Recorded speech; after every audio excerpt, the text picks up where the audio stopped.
दोस्तों, अगर आप खुद को बहुत कमजोर और लाचार पा रहे हैं, कुछ करने की सोच रहे हैं पर कर नहीं पा रहे हैं, या यूं कहें कि आपके अंदर आत्मविश्वास की कमी है और हर जगह आपको असफलता का मुंह ही देखना पड़ रहा है, तो आपको जीवन में एक बार इस सच्ची कहानी को जरूर सुनना चाहिए। यह सिर्फ आपको सफल ही नहीं बनाएगी, बल्कि यह आपके अंदर के आत्मविश्वास को जगा देगी। और आपको भी पता है कि दुनिया में कुछ बड़ा करने के लिए, कुछ बड़ा हासिल करने के लिए, कुछ बड़ा बनने के लिए हमारे आत्मविश्वास का बड़ा होना बहुत ज्यादा जरूरी होता है। तो बिना समय गंवाए एक सच्ची कहानी की तरफ चलते हैं। प्राचीन समय में निरंजना नदी के किनारे बसे एक गांव में हेमू नाम का एक नौजवान युवक रहता था। आपको जानकारी के लिए बता दें, निरंजना नदी के पास में ही एक वट वृक्ष है। उसी के नीचे बैठकर महात्मा बुद्ध को ज्ञान प्राप्त हुआ था। दोस्तों, उस समय शिक्षाएं आश्रम में दी जाती थीं। उस समय की दी हुई शिक्षाएं आज के समय में बिल्कुल फिट बैठती हैं। हेमू का बचपन तो अच्छा गुजरा, धीरे धीरे वह बड़ा भी होने लगा। कहते हैं ना कि जब जिम्मेदारियों का बोझ सर पर आता है तो हमारी असली परीक्षा होती है। बचपन में माता पिता का हाथ हमारे सर पर होता है तो हमें कुछ पता नहीं चलता है, लेकिन जब खुद कमाना पड़ता है तभी हमारे असली संघर्ष और हिम्मत की पहचान होती है। हेमू भी बड़ा हो गया था, कमाने लायक हो गया था। बारिश का मौसम था, हवा भी खूब तेज चल रही थी और ओले भी पड़ रहे थे। हवा इतनी तेज बह रही थी कि ऐसा लग रहा था वह पैरों को उखाड़कर अपने पास बहा ले जाएगी। हेमू के घर पर 2 बैल थे। बैलों के द्वारा ही उनकी खेती-बाड़ी का कामकाज चल रहा था, लेकिन आंधी और वर्षा इतनी तेज थी कि बारिश में बैल भीग रहे थे। हेमू की माता ने भीग रहे बैलों को घर में लाने के लिए जैसे ही बाहर निकली, वैसे ही वह फिसलकर गिर गई और उनकी कमर टूट गई। फिर उसकी मां कभी ठीक से चल नहीं पाई। बहुत सारे पैसे उनके इलाज में खर्च हो गए, फिर भी बहुत खास असर नहीं हुआ। धीरे धीरे समय बीतने लगा। हेमू की मां अब ज्यादातर अपने बिस्तर पर ही लेटी रहती थी। हेमू नौकरी की तलाश में, कामकाज की तलाश में घर से बाहर निकल आया, क्योंकि अब उसे पैसों की जरूरत थी। तभी तो घर का काम आसानी से चल सकता था। इसलिए कामकाज की तलाश में वह घर से बाहर निकल गया। जो पैसे लेकर निकला था वह सब 1-2 दिन में ही खत्म हो गए। हेमू को कई जगह पर काम भी मिला, पर वह कुछ दिनों ही वहां टिक पाता था। उसके काम के करने के तरीकों की वजह से उसके मालिक असंतुष्ट हो जाते थे और उसे नौकरी से निकाल देते थे। ऐसा उसके साथ हर जगह हुआ। वह जहां जाता कुछ दिन नौकरी करता और फिर वहां से निकाल दिया जाता, क्योंकि वह ठीक ढंग से कोई काम नहीं सीखा था। कई कमियां थीं उसमें। हेमू को यह समझ में आ गया था कि कुछ कमी है उसमें, जिसकी वजह से वह हर जगह से भगा दिया जाता है। अब उसे जरूरत थी तो एक ऐसे गुरु की जो उसे सही मार्ग दिखा सके, क्योंकि ऐसे समय में अगर कोई सही मार्ग दिखाया जाता है तो इंसान की जिंदगी संवर जाती है, क्योंकि यह मुश्किल भरे वक्त होते हैं। ऐसे में इंसान को बहुत ही संभलने की जरूरत होती है। हेमू हताश, निराश, परेशान होकर एक बगीचे में बैठा हुआ था। तभी उसे वहां से कुछ बौद्ध भिक्षुक अपने बर्तन में भिक्षा पात्र लेकर गांव से लौट रहे थे और वे लोग आश्रम की तरफ बढ़ रहे थे। जब हेमू उन सबको देखता है तो वह उनका पीछा करने लग जाता है। पीछा करते करते वह भी उनके साथ आश्रम में पहुंच जाता है। जब आश्रम के कुछ बच्चों ने हेमू को देखा तो उन्हें लगा कि यह चोर है। वे लोग चिल्लाने लगे कि आश्रम में चोर घुस गया है। तभी कुछ बच्चे उसे पकड़ लेते हैं और आश्रम में लाते हैं। वह हाथ जोड़कर उन सभी से प्रार्थना करने लग जाता है और कहता है कि हे महात्मा, मैं कोई चोर नहीं हूं। मैं जिंदगी से हारा हुआ एक इंसान हूं। मेरी जिंदगी में कुछ भी बचा नहीं है। मेरी एक मां है, उसकी कमर टूट गई है और वह बिस्तर पर लेटी रहती है। उसके इलाज में बहुत सारा पैसा खर्च हो गया और कुछ ही खेती बची थी, जिसे पिताजी बेच दिए। मैं पैसा कमाने के लिए काम की तलाश में इधर उधर भटक रहा हूं। मैं जहां कहीं जाता हूं, नौकरी से निकाल दिया जाता हूं। मैं पूरी कोशिश करता हूं कि मैं अपना 100% दे सकूं, और पता नहीं क्या हो जाता है कि जहां मैं जाता हूं वहां कुछ दिनों बाद मेरा मालिक मुझसे नाराज हो जाता है और मुझे वहां से काम से निकाल देता है। इतना कहकर हेमू रोने लगा।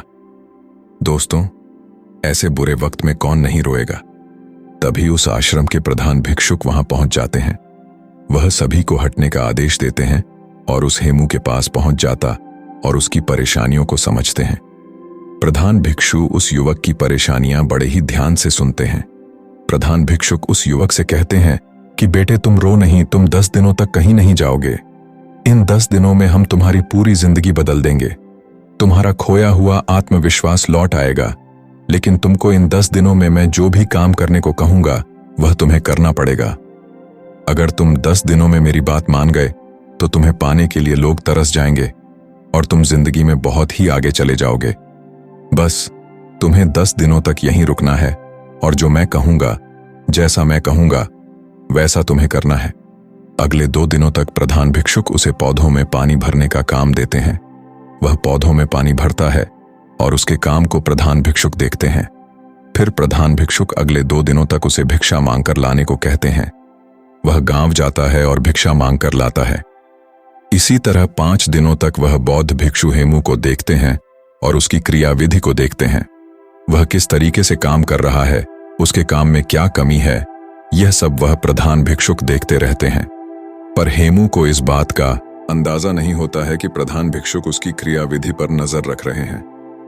5वें दिन की शाम को वह प्रधान भिक्षुक हेमू से कहते हैं, अगले दिन तुम सुबह नदी में स्नान करने के बाद हमारे पास आ जाना। अब हम तुम्हें कहीं नहीं भेजेंगे। हेमू जैसे तैसे उस आश्रम में उस रात सो जाता है और सुबह उठते ही नदी के पास जाता है और वहां से स्नान करने के बाद वापस उन प्रधान भिक्षु के पास पहुंच जाता है। वह बौद्ध भिक्षु को प्रणाम करता है और उनके पास बैठ जाता है। हेमू कहता है कि हे महात्मा, 5 दिन बीत गए हैं पर अभी भी आपने कोई ज्ञान नहीं दिया है, कोई बात नहीं बताई। अब तो सिर्फ 5 ही दिन बचे हैं। अब मुझे फिर से वही ठोकर वाली जिंदगी जीने को मिलेगा, क्योंकि 5 दिनों तक मुझे इस आश्रम में खाना तो आसानी से मिल गया। आश्रम के खाने को खाकर वह अपना पेट आसानी से भर लेता था, पर 5 दिनों बाद उसकी चिंता फिर से बढ़ने लगी। गुरु उसके चेहरे पर जो चिंता का भाव था उसको आसानी से पढ़ लेते हैं और कहते हैं कि हेमू, हमने इन 5 दिनों में तुम्हारी गलतियों को देखा है। क्यों लोग तुम्हें भगा दे रहे हैं, क्यों कोई तुम्हें नौकरी पर नहीं रख रहा है और तुम क्यों हर जगह असफल होते जा रहे हो, यह सब मुझे अब पता चल गया है। अब मैं तुम्हें 7 ऐसे तरीके बता रहा हूं जो तुम्हारी कमियों को दूर करने के साथ साथ तुम्हारे अंदर के आत्मविश्वास को बढ़ा देगा। वह बौद्ध भिक्षुक हेमू से कहते हैं कि तुम्हारे अंदर आत्मविश्वास को बढ़ाने वाला पहला तरीका है, पहले छोटे छोटे कामों को करो और सबसे पहले उन्हीं छोटे छोटे कामों को करने का लक्ष्य बनाओ। अगर तुम पहले छोटे छोटे काम को करोगे तो तुम्हें छोटे कामों को करने का अनुभव प्राप्त हो जाएगा और तुम्हारा आत्मबल भी धीरे धीरे बढ़ने लगेगा, क्योंकि तुम छोटे छोटे कामों को करना सीख लिए हो और उन कामों से तुम्हें जो सीख मिली है वह तुम्हें जिंदगी में बहुत आगे ले जाएगी। अगर तुम्हें बड़ा काम करना है तो पहले छोटे छोटे कामों को करना सीखो, या यह भी कह सकते हैं कि बड़ा लक्ष्य हासिल करने के लिए हमें छोटी छोटी चीजों पर ध्यान देना बहुत ज्यादा जरूरी होता है। अगर तुम शुरू में ही बड़े काम करने लगोगे तो तुम्हारे पास कोई अनुभव नहीं रहेगा, और जब तुम्हारे पास कोई अनुभव नहीं रहेगा तो तुम उस काम को बहुत ही अच्छे तरीके से नहीं कर पाओगे और तुम्हें उस कार्य में सफलता जरूर मिलेगी। यही वजह रही कि तुम जहां भी जा रहे थे तुम बड़े काम की तलाश कर रहे थे, जबकि तुम्हें छोटे काम करने आता नहीं है। और जब तुम्हें छोटे काम करना नहीं आता तो तुम बड़े कामों को कैसे कर पाओगे। यही वजह रही कि लोग तुम्हें अपने घर से निकाल देते थे, लोग तुम्हें काम से निकाल देते थे। इसीलिए जिंदगी में जब तुम हर छोटे छोटे कामों पर ध्यान दोगे, हर छोटी छोटी बातों पर ध्यान दोगे, अपनी छोटी छोटी गलतियों को पहचान लोगे, तो तुम्हारे अंदर का आत्मविश्वास बढ़ने लगेगा और फिर जाकर तभी तुम अपने लक्ष्य को पूरा कर पाओगे। जब तुम्हें छोटे कामों को करने का अनुभव प्राप्त हो जाएगा तो तुम्हारे अंदर का आत्मविश्वास धीरे धीरे जागने लगेगा और वह आत्मविश्वास इतना बढ़ जाएगा कि तुम बड़े काम को बड़ी ही आसानी से कर लोगे। आत्मविश्वास बढ़ाने वाले तरीकों के बारे में बात करते हुए महात्मा दूसरा तरीका बताते हुए कहते हैं, अभ्यास करने की आदत डालो। जब तुम कोई काम करना चाह रहे हो, चाहे वह कोई भी काम हो, तो पहले उसके बारे में अच्छी जानकारी लो, और जब तुम्हें उस काम के बारे में पर्याप्त जानकारी मिल जाए तो तुम उस काम को करना शुरू करो। बिना जानकारी लिए अगर तुम उस काम को करोगे तो तुम्हारा समय भी नष्ट होगा और तुम उस कार्य को पूरा भी नहीं कर पाओगे। इसीलिए जब तुम कोई काम करने जा रहे हो तो पहले उसके बारे में जानकारी लो। जब तुम्हें उसके बारे में जानकारी मिल जाए तब तुम उस काम को करना शुरू करो। 1 दिन करोगे, 2 दिन करोगे तो तुमसे वह काम उतना अच्छा नहीं होगा, लेकिन अगर दिन प्रतिदिन तुम उसका अभ्यास करते हो तो एक दिन तुम उस काम को बहुत ही अच्छी तरीके से कर पाओगे और अच्छे तरीके से सीख भी लोगे। इसीलिए जीवन में आत्मविश्वास बढ़ाने के लिए अभ्यास करना बहुत ज्यादा जरूरी होता है।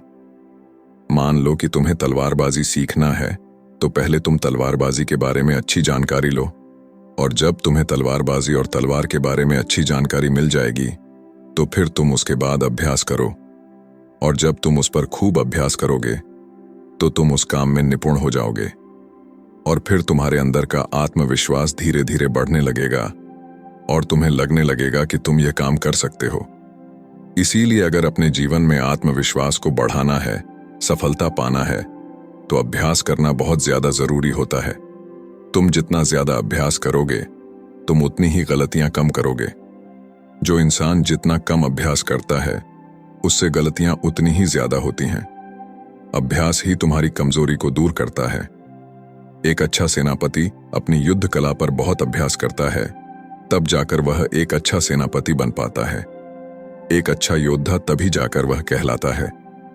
फिर आगे प्रधान आत्मविश्वास बढ़ाने वाली तीसरा तरीका बताते हुए कहते हैं, खुद को जानने का प्रयास करो। खुद की कमजोरी और ताकत के बारे में तुम जानने का प्रयास करो।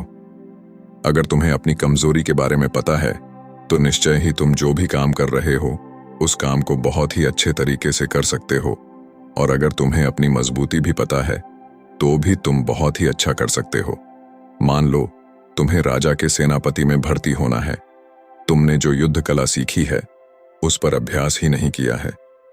अगर तुम्हें अपनी कमजोरी भी नहीं पता है तो तुम्हारा विरोधी तलवारबाजी में तुम्हें हरा सकता है, लेकिन अगर तुम्हें अपनी कमजोरी पता है तो तुम सामने वाले को मौका नहीं दोगे।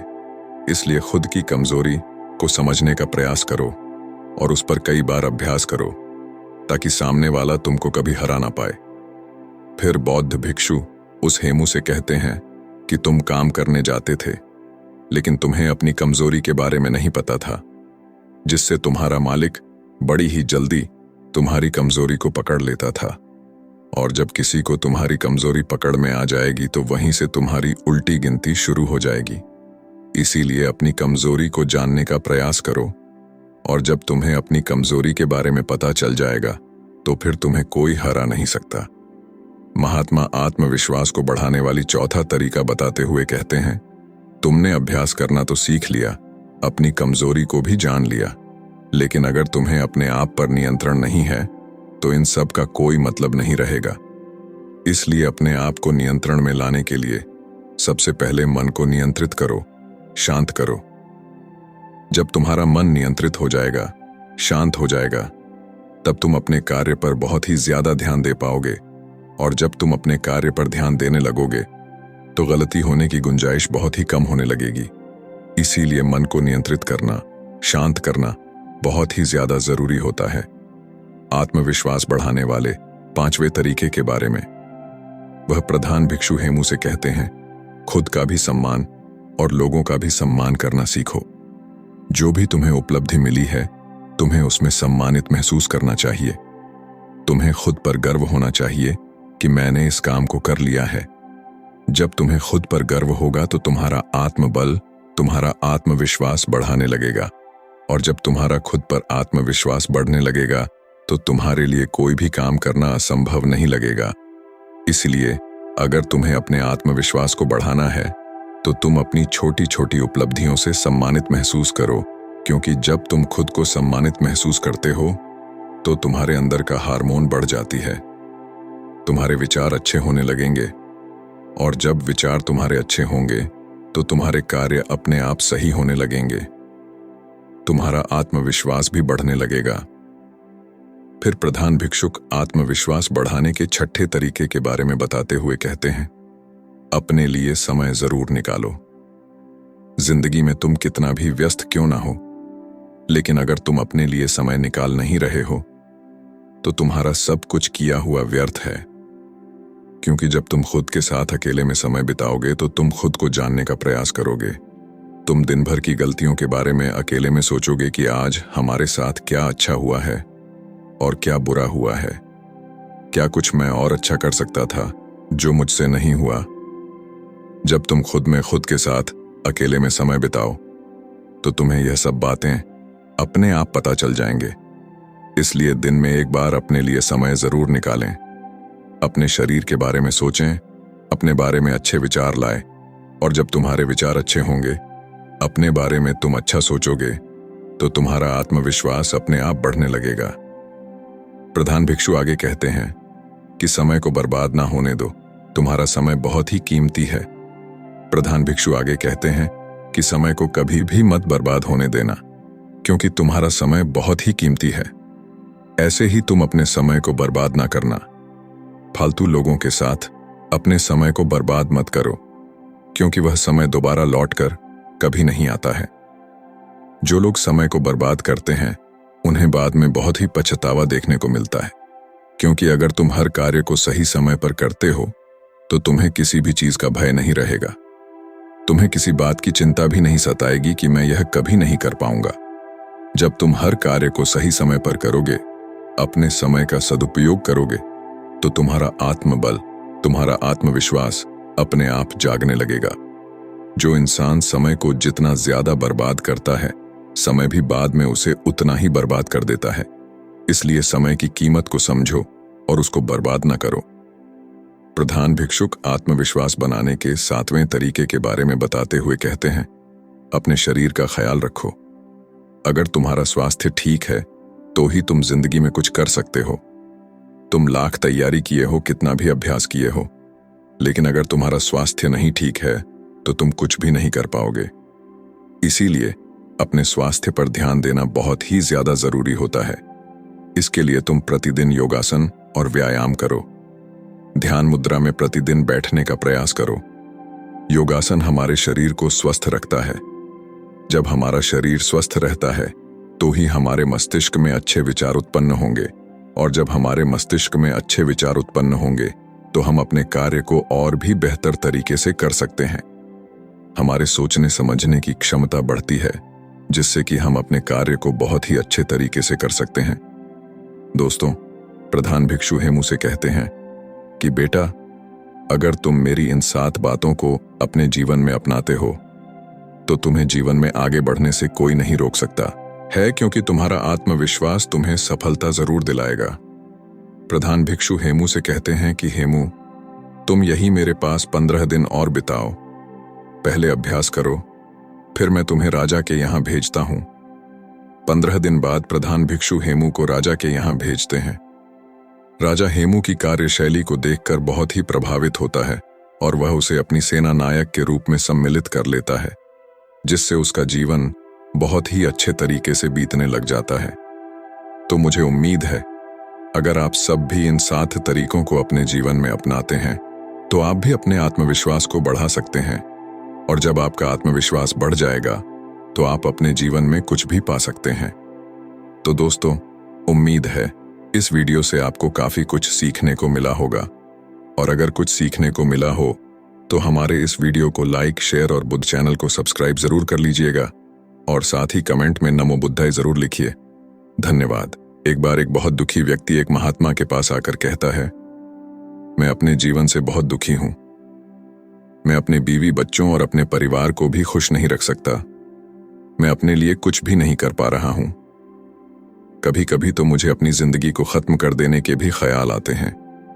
आप इतनी साधनाएं करते हैं, इतनी तपस्या करते हैं, क्या आप मुझे कोई ऐसा मार्ग बता सकते हैं जिससे मैं अपने बुरे वक्त से बाहर आ सकूं? मेरा बहुत बुरा समय चल रहा है। 2 वक्त की रोटी का इंतजाम करना भी मेरे लिए बहुत ही मुश्किल हो गया है। अब आप ही बताएं कि मैं ऐसे वक्त में जिंदा कैसे रहूं, कैसे अपने परिवार को खुश रखूं। कृपया करके कोई साधारण सा तरीका बताने की कृपा करें। महात्मा, ताकि मैं आसानी से समझ सकूं क्योंकि मैं बहुत पढ़ा लिखा भी नहीं हूं। अगर आप बड़ी से बड़ी ज्ञान की बातें करेंगे तो शायद मैं कभी समझ ही नहीं पाऊंगा। यह सुनकर महात्मा मुस्कुराते हुए कहते हैं कि तुम एक काम कर सकते हो। फिर महात्मा ने सामने की ओर इशारा करते हुए कहा कि उस ऊंची पहाड़ी पर एक मंदिर है और उस मंदिर के पास चींटियों का एक घर है जहां पर हजारों चींटियां रहती हैं। तुम्हें सुनने में बड़ा ही अजीब लगेगा, लेकिन वह चींटियां उस मंदिर की जमीन को खराब कर देती हैं, उस मिट्टी की उपजाऊ शक्ति को खत्म कर देती हैं, जिसके कारण वहां पर कोई भी पेड़ या कोई भी घास पनप नहीं पाती। तुम मेरा एक काम करो, उसके बाद मैं तुम्हारे सवालों के जवाब दूंगा। तुम 7 दिन तक रोज उस पहाड़ी पर जाओ और उस चींटियों के घर को तहस नहस कर दो, उसको तोड़ दो। जब तक तुम्हें कोई भी चींटियों का घर दिखे मंदिर के आसपास तो उसे वहीं पर तहस नहस कर देना। लेकिन याद रहे, घर तोड़ने में कोई भी चींटी मरनी नहीं चाहिए। इस बात को समझने का प्रयास करते हुए वह युवक वहां से चला जाता है। शायद उसको कुछ समझ में नहीं आया था कि महात्मा जी ऐसा क्यों करवा रहे हैं, तो वह उन चींटियों पर अन्याय कर रहे हैं, उनका घर तोड़वा रहे हैं, उन्हें नुकसान पहुंचा रहे हैं। आखिर कौन महात्मा ऐसा करेगा? लेकिन फिर भी उस महात्मा की बात मानते हुए वह अगले दिन से ही पहाड़ी पर जाना शुरू कर देता है। जब वह पहले दिन पहाड़ी पर पहुंचता है तो देखता है कि बहुत सारी चींटियां अपना खाना जुटाने में लगी हुई हैं। सारी चींटियां कतार से चल रही थीं और अनाज के छोटे बड़े कण उठाकर अपने घर में जमा करती जा रही थीं। यह देखकर पहले तो उस युवक का मन कमजोर पड़ गया। उसने सोचा कि यह इतनी मेहनत करके अपना घर भर रही है और मैं इनके घर को तबाह कर दूं तो कितना बुरा लगेगा इनको। लेकिन फिर उसने महात्मा की बात को याद करते हुए उन चींटियों का घर तोड़ना शुरू कर दिया। जल्द ही चींटियों में हाहाकार मच गया। वह इधर उधर दौड़ने लगी। अभी तक जो कतार में चल रही थी अब वह बिखर गई और इधर उधर अपनी जान बचाने के लिए भागने लगी। थोड़ी देर में घर टूट गया और सारी चींटियां इधर उधर छुपने लग गईं। यह करने के बाद वह युवक दुखी मन से वापस अपने घर लौट आया। उसका मन परेशान था, दुखी था, पश्चाताप से भरा हुआ था। फिर उसने अपने बिस्तर पर रात में लेटे लेटे ही सोचा कि अब तो उन चींटियों का घर तबाह हो चुका है। अब वहां वापस जाने का क्या फायदा होगा, क्योंकि चींटियों का घर तहस नहस करने के लिए महात्मा जी ने कहा था, जो मैं कर चुका हूं। लेकिन फिर सोचकर अगले दिन उसने फिर से जाने का निश्चय लिया और अगले दिन सुबह सुबह उठकर वह वापस उसी पहाड़ी पर पहुंच जाता है। पहाड़ी पर पहुंचकर वह उसी जगह पर पहुंचता है जहां पिछली सुबह उसने उस घर को तहस नहस कर दिया था कि उन चींटियों ने फिर से अपना घर उसी जगह पर बना लिया था और अब वह फिर से अपने घर के लिए सामान इकट्ठा करने में जुटी हुई थी। उस आदमी को देखकर लगा कि यह चींटियां कितनी मूर्ख हैं। इनको पता है कि कल ही इनका घर इसी जगह पर तबाह किया गया था और उसी जगह पर इन्होंने अपना नया घर बना भी लिया है। और यह सोचकर वह आदमी हंसने लगा। अगले दिन लेकिन फिर से महात्मा की याद करते हुए उसने उन चींटियां का घर फिर से तबाह करना शुरू कर दिया। फिर से उन चींटियों में हलचल मच गई और थोड़ी देर में वह चींटियां इधर उधर अपनी जान बचाने के लिए भागने लगी। कुछ ही देर में उनका घर फिर से नष्ट हो गया और वह युवक थोड़ा संतोष के भाव से कि इस बार तो मैंने अच्छी तरह से उस घर को तबाह कर दिया है, अब तो वह चींटियां यहां पर अपना घर बना ही नहीं पाएंगी। इसीलिए जाने से पहले उसने उस घर में थोड़ा ठंडा पानी भी डाल दिया ताकि चींटियां वहां पर अपना घर न बना सके। और इस तरह अपना कर्म पूरा करके वह युवक अपने घर लौट आया। आज रात को सोते वक्त वह युवक फिर से सोच रहा था कि क्या महात्मा ने मुझसे सही काम करवाया है? क्या किसी का घर तबाह करना किसी सिद्ध पुरुष को शोभा देता है? क्या हो अगर वह महात्मा सिद्ध पुरुष हो ही ना? क्या हो अगर वह मुझे बेवकूफ बना रहे हो? लेकिन फिर उसने निश्चय किया कि मैं अपने काम को पहले पूरा कर लेता हूं, उसके बाद ही पता चलेगा कि महात्मा मुझे ऐसा क्यों करवा रहे थे। यही सोचकर वह रात में सो जाता है। अगले दिन सुबह फिर उठता है और फिर उस पहाड़ी की तरफ निकल जाता है। पहाड़ी पर पहुंचकर वह उसी जगह पर पहुंचता है जहां पर उसने उनके घर को तबाह कर दिया था और वह यह देखकर बहुत खुश हो जाता है कि वहां पर कोई भी घर नहीं था। सारी चींटियां वहां से भाग चुकी थीं।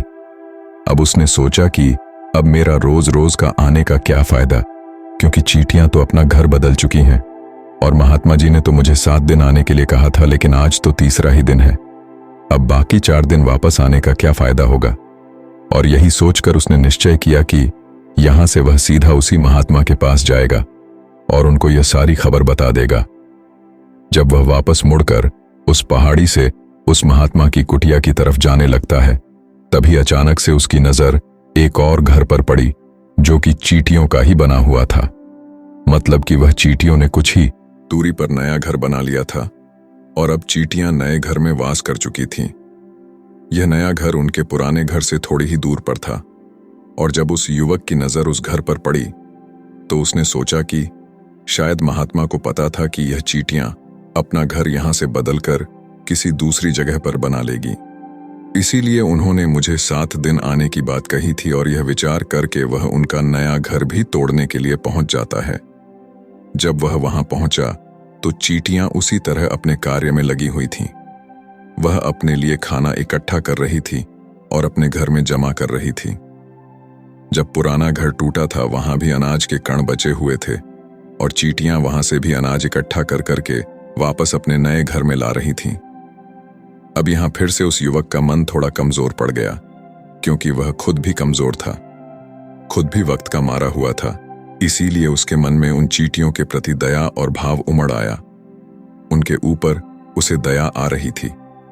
वह चाहता था कि उनकी मदद करें, लेकिन वह उल्टा उनको नुकसान पहुंचा रहा था। लेकिन उस महात्मा की बात को याद करते हुए उसने फिर से उस घर को तोड़ने का निश्चय किया और उसने इस बार बड़ी ही सावधानी के साथ बिना किसी चींटी को नुकसान पहुंचाए वह घर तबाह करना शुरू कर दिया। वक्त तो थोड़ा सा ज्यादा लगा, क्योंकि किसी भी चींटी को नुकसान न पहुंचाने की शर्त महात्मा ने पहले ही रखी थी। इसीलिए उसको बड़ी सावधानी के साथ उन घरों को तबाह कर रहा था। लेकिन आखिरकार उसने उस घर को भी तबाह कर ही दिया और उस घर को तबाह करने के बाद वह बड़े ही दुखी मन से, इस बार पहले से भी ज्यादा दुखी था, क्योंकि उसने उनका नया घर भी तोड़ दिया था। वह उन चींटियों को बसने ही नहीं दे रहा था और वह अब अपने आप को शैतान या दानव समझने लगा था। लेकिन फिर भी उस महात्मा की बात को मानते हुए वह अपने घर पर दुखी मन से वापस आ गया। रात में सोने से पहले एक बार उसने फिर से सोचा कि मैं इतना बड़ा शैतान हूं, कितना बड़ा दानव हूं। पुराना घर तो छोड़ो, मैं उन चींटियों को कहीं भी बसने के लिए कोई जगह नहीं दे रहा हूं।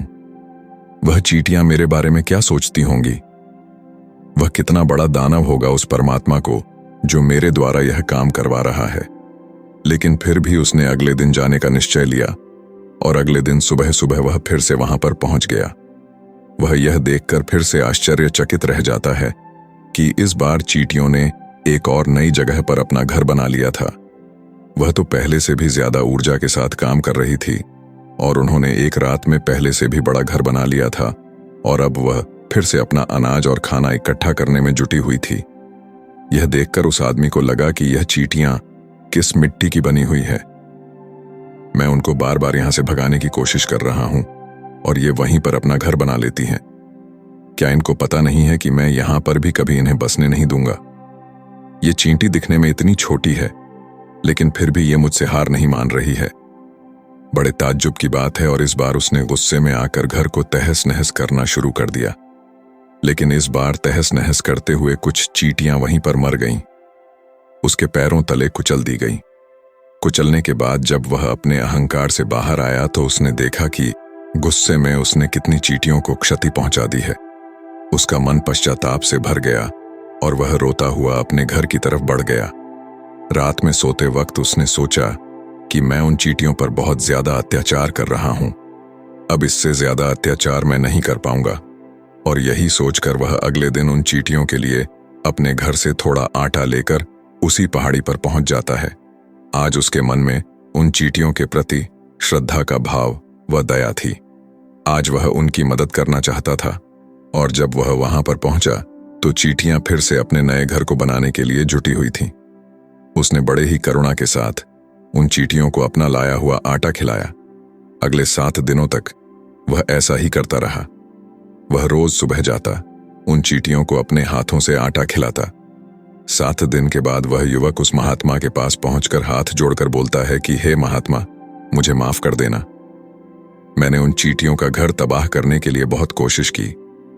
मैंने उनका घर तबाह किया, एक बार नहीं 4 बार किया, उनका घर तोड़ा। उसके बाद मैं हिम्मत नहीं कर पाया, उनके घर को नहीं तोड़ पाया।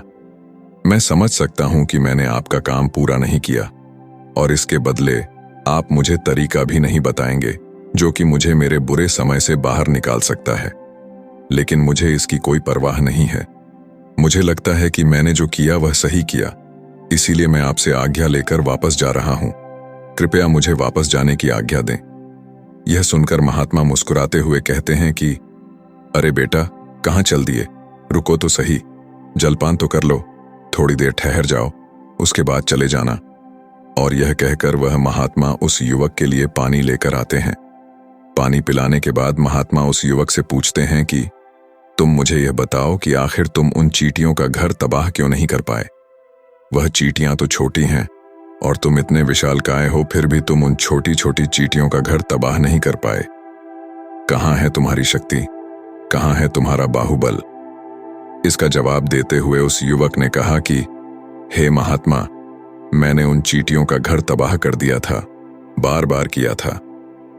एक बार तो अपने गुस्से में उन चींटियों को भी हानि पहुंचा दी थी, लेकिन जिस दिन मैंने उनको हानि पहुंचाई, उसी दिन मुझे लगा कि मैं उनको हानि क्यों पहुंचा रहा हूं, क्यों इनको इतनी तकलीफ दे रहा हूं।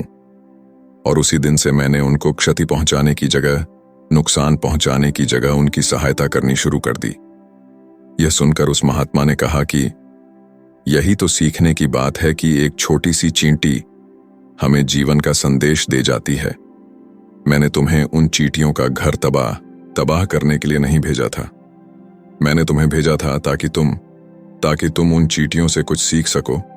तुम्हें क्या सीख मिली उन चींटियों से, क्या मुझे बता सकते हो? यह सुनकर उस युवक ने पूरी कहानी बयां कर दी। पूरी कहानी सुनने के बाद महात्मा ने मुस्कुराते हुए कहा कि बेटा, पहली सीख जो इन चींटियों से ले सकते हैं वह यह थी कि तुमने कितनी बार उनके घर को तोड़ने की कोशिश की, कितनी बार ही प्रयास किया, कितनी बार उनके घर तबाह हो गए, लेकिन वह हर बार अपना नया घर बना लेती थी। उन्होंने कभी हार नहीं मानी। अगर वह हार मान लेती तो वह चींटियां तुम्हें वहां पर नहीं मिलती। जीवन कार्य का नाम है, लेकिन हम मनुष्य 1-2 बार हार मानने पर ही टूट जाते हैं, हताश हो जाते हैं और फिर जीवन में प्रयास ही नहीं करते। और कुछ लोग तो अपनी जिंदगी को खत्म करने पर उतारू हो जाते हैं। लेकिन जानवरों में तुमने एक बात देखी होगी कि वह कभी भी अपना जीवन खुद से कभी खत्म नहीं करते हैं। तुमने कभी नहीं सुना होगा कि किसी जानवर ने आत्महत्या कर ली है, चाहे वह जानवर कितना भी भूखा क्यों ना हो, कितना भी दुखी क्यों ना हो, लेकिन वह अपने जीवन के लिए हमेशा संघर्ष करता रहता है। लेकिन वहीं दूसरी तरफ हम मनुष्य 1-2 बार हताश होने पर ही अपना जीवन खत्म कर लेते हैं। जीवन तो कर्मशीलता का नाम है, कर्म करने का नाम है। जीवन और मृत्यु आखिरी विश्राम है, परम विश्राम है। इसलिए मृत्यु से पहले कर्म करना कभी मत छोड़ना, क्योंकि मृत्यु के बाद तो तुम परम विश्राम में चले ही जाओगे। तो उससे पहले कर्म करना क्यों छोड़ रहे हो? क्यों हताश हो रहे हो? अगर तुम्हारा एक घर टूट गया है तो दूसरा घर बनाने का प्रयास करो, कोशिश करो, और कोशिश करने वालों की कभी हार नहीं होती। यह तुम उन चींटियों को देख चुके हो। देखने में तुमसे कितनी छोटी है वे चींटियां और तुम कितने बड़े हो, लेकिन उसका मन तुम्हारे मन से कितना बड़ा है, इतना विशाल है, इतना दृढ़ संकल्प है कि इतनी बार घर टूटने पर भी उन चींटियों ने कभी हार नहीं मानी। दूसरी सीख यह है कि जब भी हमारे ऊपर बुरा समय आता है, हमें लगता है कि यह समय कभी नहीं जाएगा, यह समय मेरे जीवन को बर्बाद कर देगा, मुझे कभी नहीं जीने देगा। और अपने इन्हीं ख्यालों से, अपने इन्हीं विचारों से, जिसका असलियत में कोई भी अस्तित्व नहीं है, और वही विचार हमारे मन को दुखी कर देते हैं और इसीलिए हम प्रयास करना भी छोड़ देते हैं। लेकिन तुम खुद सोचो कि बार बार प्रकृति हमें क्षति पहुंचाएगी, नुकसान पहुंचाएगी, लेकिन कब तक पहुंचाएगी? अगर हम बार बार फिर से उठकर फिर से नया प्रयास करते रहेंगे तो प्रकृति भी हमारे सामने घुटने टेक देगी और वह भी एक दिन हमारे ऊपर दयावान हो जाएगी, कृपालु हो जाएगी, और वह हमें सब कुछ देने लगेगी जिसकी हमने कभी कामना भी नहीं की थी। नमस्कार दोस्तों, स्वागत है आप सभी का इस नए वीडियो में। दोस्तों, हम सभी को अच्छे इंसान बनने की सीख मिलती है और हम यही सीखते हैं कि बुरे कर्म से बचें और दूसरों का सम्मान करें। लेकिन कई बार हम यह भूल जाते हैं कि कभी कभी हमारी अच्छाई का गलत फायदा भी उठाया जा सकता है। अच्छा इंसान किसे पसंद नहीं आता। बचपन से ही हमें सिखाया जाता है कि अच्छा इंसान बनो, अच्छे कर्म करो, किसी का गलत फायदा ना उठाओ। लेकिन यह सिखाया नहीं जाता कि जब हम पर कुछ लोगों द्वारा अन्याय किया जाता है तो हमें कैसे रहना चाहिए। जब हमारा गलत फायदा उठाया जा रहा हो क्या तब भी अच्छे बने रहना और हमारा आत्मसम्मान खोना सही है। जब एक अच्छे इंसान का हक जबरदस्ती छीना जा रहा हो क्या तब भी अच्छे बने रहना ठीक है। दोस्तों, अच्छा होना आजकल एक आदर्श माना जाता है।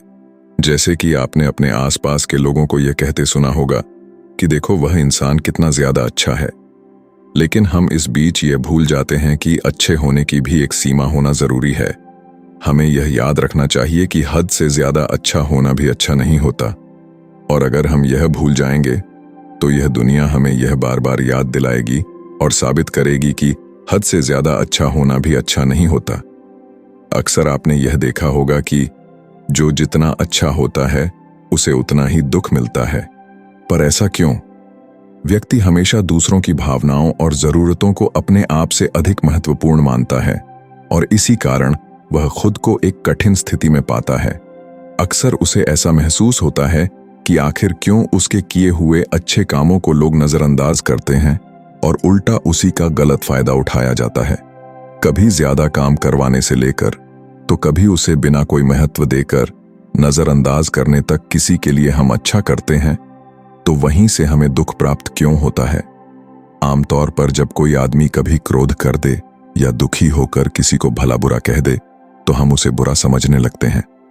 ऐसा आपके साथ भी हुआ होगा कि आपने कभी ना कभी तंग होकर किसी को कुछ भला बुरा कह दिया होगा और सिर्फ उसी कारण आप लोगों के नजरों में बुरे माने जाने लगे। और जैसे कि कर्म और फल का नियम कहता है, बुरे कर्मों का परिणाम बुरा मिलेगा। आज तक आप यही समझते आए हैं कि सिर्फ बुरे कर्मों का फल बुरा होगा।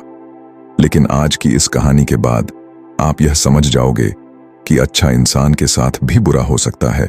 जब वह हद से ज्यादा अच्छा बन जाए उस इंसान को दुख ही मिलेगा, उसका परिणाम भी बुरा ही हो सकता है। तो चलिए आज की इस बोध कहानी के द्वारा हम यह समझेंगे कि ऐसी स्थिति में हमें क्या करना चाहिए और यह भी जान लेंगे कि ज्यादा अच्छा होना अच्छा है या बुरा। तो चलिए शुरू करते हैं। बहुत समय पहले की बात है, एक नगर में एक धनी सेठ रहता था जो बहुत दयालु था। इतना बड़ा व्यापार और बहुत सारा धन होने के बावजूद वह एक भोला और दान करने वाला इंसान था। वह हर किसी की मदद करता था। उसके मन में लोगों के प्रति प्यार और दया की भावना यह थी, वह किसी का भी दुख नहीं देख पाता था। उसके इतने दयालु और भोलेपन की वजह से उसके आसपास के लोग उसकी इसी बात को उसकी कमजोरी समझकर उसका फायदा उठाते थे। कुछ लोग उस सेठ के सामने झूठ मूठ का रोना रोकर उससे पैसे उधार ले जाते थे। सेठ अमीर तो था ही और ऊपर से दयालु भी। जब वह सेठ उन लोगों की दुखी हालत देखता और उनकी परेशानियां सुनता तो उसका मन भर आता। और जब वह लोग उससे कहते हैं कि मुझे थोड़ा धन उधार चाहिए या तुम मेरी मदद करोगे, मैं तुम्हारा यह एहसान कभी नहीं भूलूंगा, तो वह मना नहीं कर पाता। वह सोचकर धन दे देता कि अभी इसका बुरा वक्त चल रहा है, इसको मेरी मदद की जरूरत है, बाद में यह पैसे लौटा देगा। धीरे धीरे वक्त गुजरता गया। लोग उस सेठ के आगे बिना बात का रोना रोते और उसका धन ले जाते और कभी वापस नहीं करते। सेठ भी कभी धन वापस नहीं मांगता था। उसको लगता था कि जब इसका बुरा वक्त गुजर जाएगा तो धन वापस कर देगा। लेकिन कहते हैं ना कि हर सुबह के बाद रात होती है, हर सुख के बाद दुख आता है और दुख के बाद सुख आता है। ठीक उसी तरह उस सेठ के साथ भी हुआ।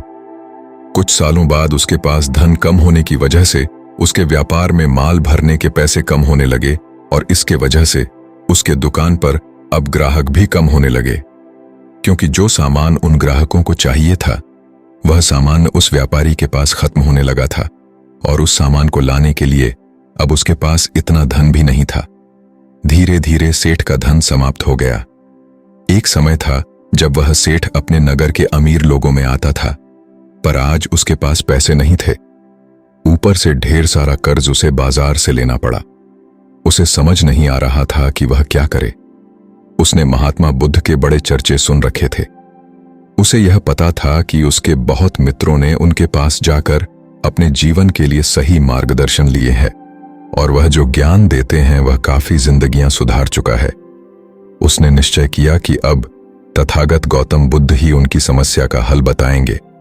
यही सोचकर वह अगले दिन गौतम बुद्ध से मिलने निकल पड़ता है। वहां जाकर बुद्ध को प्रणाम करते हैं। फिर सेठ गौतम बुद्ध से कहता है, मुझे मेरी समस्या का निवारण चाहिए। बुद्ध कहते हैं, पूछो, क्या पूछना है। फिर वह उन्हें सारी बातें बताता है कि कैसे वह लोगों की मदद करके अमीर से गरीब हो गया, कैसे उसने बस लोगों की बुरी हालत देखकर अपने व्यापार के पैसे उन्हें मदद करने के लिए दे दिए और आज वह खुद जरूरतमंद हो गया है। गौतम बुद्ध उसकी सारी बातें ध्यान से सुनते हैं और कहते हैं कि तुम बहुत ही ज्यादा सीधे और दयालु हो। जरूरत से ज्यादा सीधा होना भी हमारे लिए मुसीबत पैदा कर सकता है। आगे बुद्ध कहते हैं, तुम लोगों की मदद इसलिए करते थे ताकि वह मुसीबत से बाहर निकल सके, लेकिन लोगों ने इसका फायदा उठाया और तुम्हें ठगने का काम करते रहे। उस सेठ ने कहा, आप बिल्कुल सही कह रहे हैं बुद्ध। मेरे दुखों का कारण मेरा ज्यादा सीधा होना, सरल होना और दयावान होना ही लग रहा है। लेकिन मैं अब क्या करूं? मुझे रास्ता बताइए। क्या मैं बुरा बन जाऊं, दया निकालकर फेंक दूं, निर्दयी हो जाऊं? क्या अच्छाई करने की कोई कीमत नहीं? इस दुनिया में क्या मदद करने से या किसी का भला करने से बस यही परिणाम मिलता है? बुद्ध कहते हैं, नहीं, तुम्हें यह सब नहीं करना है। कई बार तुमने देखा होगा कि जो व्यक्ति ज्यादा अच्छा होता है उसे उतना ही ज्यादा दुख मिलता है। इसका सीधा कारण है कि वह अपने अधिकारों को सामने वाले की इच्छाओं से कम दर्जा देता है और फिर उसे जब भी आपसी अनबन होती है तो उसे अधिक तकलीफ होती है। लेकिन उसी के विपरीत हमें हमेशा यह भी नहीं सोचना चाहिए कि हमारा अच्छा और भला करना बेकार है या यह बस हमारी कमजोरी है। हमें अच्छा इसे हाथ कभी नहीं छोड़ना चाहिए। हमें बस यह सीखना है कि कभी कभी हमें भी अपनी बात रखने का अधिकार है और हमें अपने अधिकारों की रक्षा करनी चाहिए। इसीलिए हमें अच्छे इंसान बने रहने के साथ साथ अपने अधिकारों की रक्षा करना भी सीखना होगा। अगर हमें गलत तरीके से नुकसान हो रहा है, कोई हमारा गलत फायदा उठा रहा है, तो हमें उसका सामना करने के लिए सही तरीके से खड़े होना जरूरी है। यही एक सच्चे और अच्छे इंसान की पहचान और शख्सियत होती है। वह आदमी कहता है, बुद्ध, मुझे थोड़ा थोड़ा समझ आ रहा है, लेकिन अभी भी मैं पूरी तरह नहीं समझा। इस पर बुद्ध कहते हैं, चलो मैं तुम्हें एक कहानी सुनाता हूं। उसके बाद तुम्हें समझ आ जाएगा कि तुम्हें क्या करना है और क्या नहीं करना है। बहुत समय पहले की बात है। एक जंगल में एक भेड़ रहती थी। उस भेड़ ने एक को जन्म दिया। वह मेमना बहुत ही सुंदर था। उसके शरीर पर बहुत ही चमकदार घने बाल थे। वह बहुत ही सुंदर लगता था। भेड़ भी अपने से बहुत प्रेम करती थी और उसका बहुत अच्छे से देखभाल भी करती थी। भेड़ अपने बेटे को अच्छी अच्छी बातें सिखाती, उसे अच्छे संस्कार देती। उस भेड़ की इच्छा थी कि उसका बेटा बड़ा होकर खूब नाम रोशन करे, लेकिन भेड़ के ज्यादा लाड़ प्यार के कारण मेमना बिगड़ता जा रहा था। उसकी माँ उसे अच्छी शिक्षा देती थी, उसे अच्छे से रखती थी, दिन रात उसका पूरा ख्याल रखती थी। लेकिन मेमना दिन प्रतिदिन शैतान और जिद्दी होता चला गया। वह अपनी माँ की किसी भी बात को ध्यान से नहीं सुनता और ना ही किसी बात पर ध्यान देता। उसे हर पल ऐसा ही लगता कि मेरी माँ मेरा इतना ख्याल रखती है, और इसी कारण वह खुद की जिम्मेदारी नहीं लेता था, ये सोचकर कि उसकी माँ उसे किसी भी संकट से निकाल लेगी। वह धीरे धीरे गैर जिम्मेदार होता जा रहा था और अब उसे भेड़ का लाड़ और प्यार उसी के मेमने के अच्छे और जिम्मेदार बनने में रुकावट बन गई थी। फिर एक दिन वह मेमना घूमता घूमता पास के जंगल में जा पहुंचा। वह मेमना पहली बार जंगल में गया था। उससे पहली बार जंगल में जाने का मौका मिला था। वह जंगल की सुंदरता को देखकर चकित रह गया। उसने कभी इतनी सुंदर चीज नहीं देखी थी। इतनी सुंदर पौधे, रंग बिरंगे फूलों को देखकर बहुत ही प्रशंसा हुई। उसे यह सब देखकर बहुत अच्छा लगा। फिर उसने झांकियों के कुछ पत्तियां खाईं। जैसे ही उसने पेट भरने के लिए पेड़ों की पत्तियां खाईं, उसको वह पत्तियां बहुत ही स्वादिष्ट लगीं। अब तो वह मेमना रोज जंगल में जाने लगा और वहां जाकर पेड़ पौधों को नुकसान पहुंचा रहा था। उसने उनकी पत्तियां तोड़ी, उनके फूलों को नोचा, फूलों को खाया और कुछ को तोड़कर जमीन पर डाल दिया। उसमें मेमने को इस बात की बिल्कुल भी परवाह नहीं थी कि वह क्या कर रहा है। उसको इस बात का पता ही नहीं था कि जंगल में कोई खतरा भी है। वह तो मस्त मौला होकर जंगल में उछल कूद कर रहा था और पौधों को खूब से नुकसान पहुंचा रहा था। लेकिन जब उस मेमने की मां को, यानी उस भेड़ को, इस बारे में पता चला कि मेमना हर रोज जंगल जाता है, तो वह घबरा गई और मेमने को अपने पास बुलाकर समझाने लगी कि तुम जंगल में मत जाओ, वहां पर बहुत सारे को जानवर हैं, तुम्हारे ऊपर हमला कर देंगे, तुम्हें खा जाएंगे। लेकिन मां की बात का उस पर कोई असर नहीं हुआ, बल्कि वह मेमना अपने माता से कहने लगा कि मां, जो भी मेरे सामने आएगा वह मुझसे जमकर मार खाएगा, फिर वह बहुत पछताएगा। इसके बाद मेमना फिर से जंगल की तरफ भाग गया। उसे अपनी माता की कही बातें झूठी लगने लगीं। हर रोज की तरह उस दिन भी वह उछल कूद करने लगा और पेड़ पौधों की पत्तियां तोड़ने लगा। कभी फूलों को तोड़ता, कभी पेड़ों को खूब नुकसान पहुंचाता। लेकिन उस दिन उस जंगल में एक शेर पहुंचा। वह शेर बहुत ही ताकतवर था, लेकिन ताकतवर होने के साथ वह दयालु भी था। उस शेर का मानना था कि कमजोर प्राणियों को नुकसान पहुंचाना ठीक नहीं है। शक्तिशाली होने का मतलब यह नहीं है कि मैं किसी कमजोर प्राणी पर शक्ति का प्रयोग करूं। वह शेर उस जंगल में घूमने लगा। घूमते घूमते है वहां पर पहुंचा जहां पर वह नासमझ मेमना शैतानी कर रहा था। शेर ने उस मेमने को देखकर आश्चर्य में पड़ गया। शेर ने सोचा कि इस मेमने को किसी खूंखार जानवर का डर क्यों नहीं है। ये कैसे पेड़ पौधों की पत्तियां बिना काम के ही नोच रहा है। ये इनको खत्म कर रहा है और उन पत्तियों को खा कम बल्कि बिगाड़ ज्यादा रहा है। उसके बाद वह शेर कुछ देर तक चुपचाप खड़ा होकर उसको देखता रहा और शेर सोचता है कि मेमना कुछ ही देर में मुझे देखकर यहां से भाग जाएगा और उसके डर के भाग जाने से मुझे बल का प्रयोग नहीं करना पड़ेगा। लेकिन ऐसा नहीं हुआ। शेर बहुत देर तक खड़ा रहा और वहीं इंतजार करने लगा कि मेमना यहां से कब जाएगा। लेकिन मेमना तो भोजन करने में व्यस्त था। उसे शेर का कोई ख्याल नहीं था। मजे से पेड़ पौधे की पत्तियां नोच रहा था, उन्हें खा रहा था, सब कुछ बेकार कर रहा था। जब शेर ने देखा कि मेमना उसे देखने के बाद भी वहां से नहीं जा रहा, तो खुद वह मेमने के पास जाता है और वहां जाकर बोला, सुनो बच्चे, इस जंगल में फूल पत्तियों को नुकसान पहुंचा रहे हो। उन्हें जितना जरूरी है तुम्हारे भोजन के लिए, बस उतने ही तोड़ो। तुम बहुत फूल पत्तियां यूं ही नष्ट कर रहे हो। अगर तुम इन पेड़ पौधों को, इन फूल पत्तियों को नुकसान पहुंचा दोगे तो तुम अच्छे बच्चे कैसे बनोगे? अच्छे बच्चे कभी भी इस तरह जंगल में आकर पेड़ पौधों को नुकसान नहीं पहुंचाने लगते हैं। तुम्हारी मां ने तुम्हें अच्छा बच्चा नहीं बनाया। शेर की बातें सुनकर वह घमंड से बोलता है, तुम्हें अच्छे बच्चे बने रहना है, तुम बने रहो। मैं तो जैसा हूं वैसा ही ठीक हूं। मैं वैसे ही रहूंगा जैसे मुझे रहना है। शेर हैरान हो जाता है, लेकिन फिर शेर उसे मेमने को बच्चा समझकर माफ कर देता है, क्योंकि शेर नहीं चाहता था उसे बच्चे पर हमला करना पड़े। तुम खतरनाक तो कहीं से नजर नहीं आते, चले जाओ यहां से, बड़े ही खतरनाक।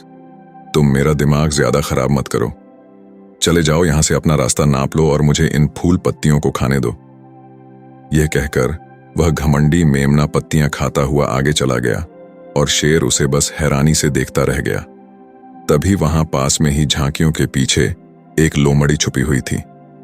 वह लोमड़ी शेर और मेमने की सारी बातें सुन रही थी।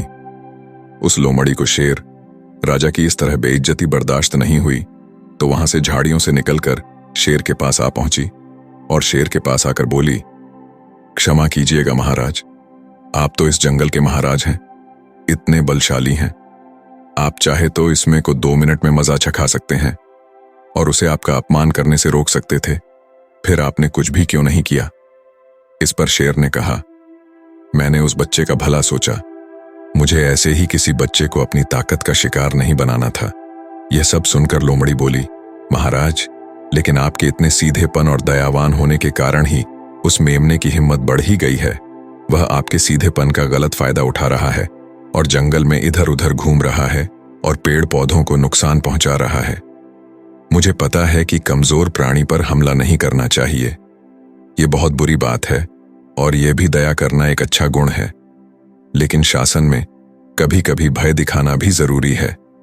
आपकी यह बात सही है कि प्रजा के साथ दयालुता का व्यवहार करना चाहिए, लेकिन इसके साथ साथ यह भी जरूरी है कि उनके मन में राजा के प्रति डर भी हो, ताकि वह इस तरह के अपराध ना करें, कोई मर्यादा ना तोड़े।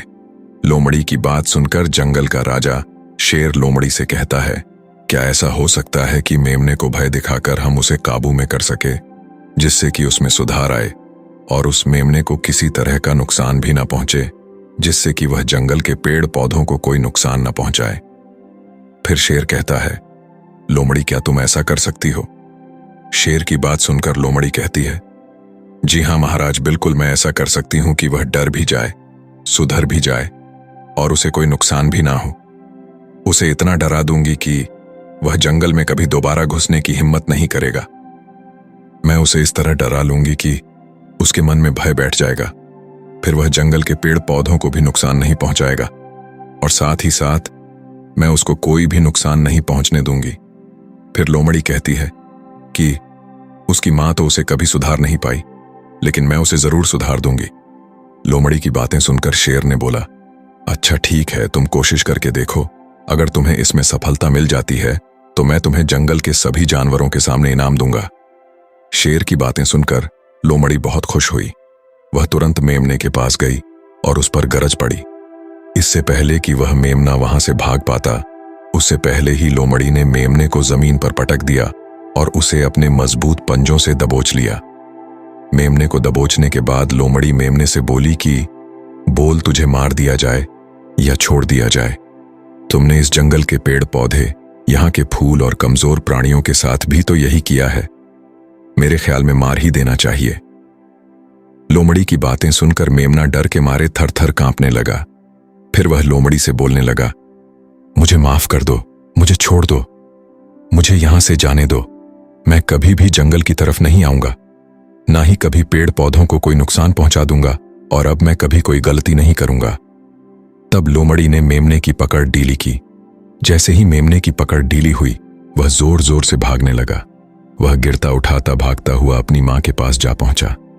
उधर लोमड़ी शेर के पास गई और सर झुकाकर बोली, देखा महाराज, ताकत के साथ दिमाग का प्रयोग करना भी बहुत जरूरी होता है, तभी लोग हमारा सम्मान करते हैं, तभी हमारी अच्छाई का गलत फायदा नहीं उठाया जाएगा। लोमड़ी की बात सुनकर शेर लोमड़ी की योग्यता से प्रभावित हुआ। उसने लोमड़ी को सारे जानवरों के सामने इनाम दिया। उधर वह मेमना घबराए हुए अपनी मां के पास पहुंचा और अपनी मां से आकर लिपट गया और मां से क्षमा मांगने लगा। मां, मुझे क्षमा कर दो, मैंने आपकी बात कभी नहीं मानी। आप मुझे हमेशा सही कहती थी कि जंगल में बहुत खतरनाक जानवर रहते हैं। आज के बाद मैं कभी भी उसे जंगल में नहीं जाऊंगा। फिर बुद्ध उसे व्यापारी को कहते हैं, देखा बेटा, इतने अच्छे मत बनो कि लोग तुम्हें खा जाएं, और ना ही इतने कड़वे बनो कि लोग तुम्हें खाएं ही नहीं। जरूरत से ज्यादा अच्छा बनना इंसान को दुख देगा। लोग उसका सम्मान नहीं करेंगे, बल्कि उसे पागल समझेंगे। गौतम बुद्ध सेठ से कहते हैं, अगर शेर भी अच्छा बनने का दिखावा करेगा या फिर अच्छा बनकर रहेगा, तो लोग उससे डरने की बजाय उसे पागल समझेंगे। सेठ को समझते हुए बुद्ध बोले, अगर हम ज्यादा अच्छे बनकर पेश आते हैं तो लोग हमारी अच्छाई का फायदा उठाने लगता है। तुम लोगों के लिए भले उनकी मदद करते हो, वही लोग भोले बनकर तुम्हें ठगने की कोशिश करेंगे। तुम्हें लोगों की मदद करना छोड़ना नहीं, बल्कि समस्या सुनकर उसे धन देने की बजाय उन्हें समाधान देने की कोशिश करो। अगर धन की आवश्यकता पड़े तो थोड़ा बहुत धन दे सकते हो, लेकिन हर समस्या का समाधान धन से करने की बजाय निवारण से करो। इससे वही लोग तुम्हारे पास समस्या लेकर आएंगे जिनको हकीकत में दिक्कत है। पैसे ठगने वालों से तुम्हें मुक्ति मिल जाएगी। सेठ बुद्ध को प्रणाम करता है और धन्यवाद कहकर वहां से चला जाता है। फिर वह वैसा ही करता है जैसा बुद्ध बताते हैं, और कुछ ही सालों में वह पहले जैसा धनवान बन जाता है। तो दोस्तों, आपने आज के इस वीडियो से क्या सीखा, वह मुझे आप कमेंट में बता सकते हैं। इसी के साथ मैं उम्मीद है कि आपको आज की वीडियो पसंद आई होगी, तो इस वीडियो को उस इंसान को शेयर करें जिससे ये कहानी सुनने की जरूरत है, और उसी के ठीक बाद चैनल को सब्सक्राइब करें। तो चलिए फिर मिलते हैं ऐसी ही एक और नई वीडियो में, एक नए मैसेज के साथ। तब तक के लिए अपना ख्याल रखें। धन्यवाद और नमो बुद्धाय।